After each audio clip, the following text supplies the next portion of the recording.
Big boss season 7 live അപ്ഡേറ്റിലേക്ക് വരാം. Big ബോസിൽ ലക്ഷ്മി കിച്ചണിലേക്ക് കയറി വന്നിട്ട് എല്ലാവരോടും ചോദിക്കുന്നുണ്ട്, എന്താണ് ഇവിടെ ഭയങ്കര താമസമാണല്ലോ കിച്ചണിലെ വർക്കൊക്കെ എന്ന് പറഞ്ഞ് ചോദിക്കുന്നുണ്ട്. ജോലിയൊക്കെ ഭയങ്കര താമസമാണല്ലോ എന്നൊക്കെ പറയുന്നുണ്ട്.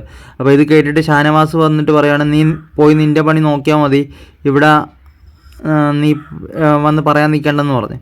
അപ്പോൾ ഇത് കേട്ടിട്ട് ലക്ഷ്മി പറഞ്ഞ്, നിങ്ങൾക്ക് ഇന്നലെ വരെ കുഴപ്പമില്ലാഞ്ഞല്ലോ, ജിസേൽ ഇന്നലെ ജയിലിൽ കിടന്ന സമയത്ത് ഞാൻ ഇന്നലെ ഇവിടെ വന്ന് ജോലിയൊക്കെ ചെയ്തിട്ട് നിങ്ങൾക്ക് പ്രശ്നമില്ലാഞ്ഞല്ലോ, ഇപ്പം എന്താണ് ഒരു ഇതെന്ന് ചോദിച്ചു. അപ്പോൾ ഷാനവാസ് പറയാണ്, ഞാനാണ് കിച്ചൺ ടീമിൻ്റെ ക്യാപ്റ്റൻ, ഞാൻ തീരുമാനിക്കും ഇവിടെ എന്ത് നടക്കണം, എന്ത് ചെയ്യണ്ടെന്നൊക്കെയുള്ള കാര്യം, അപ്പം അതിൽ നിനക്ക് ചോദിക്കേണ്ട കാര്യമില്ല എന്നൊക്കെ പറഞ്ഞിട്ട് സംസാരിക്കുന്നുണ്ട്.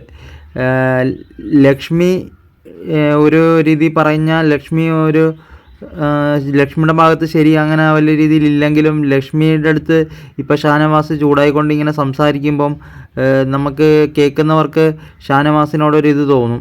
അതുകൊണ്ട് ഷാനവാസ് ചെയ്യുന്നത് തെറ്റാണ്.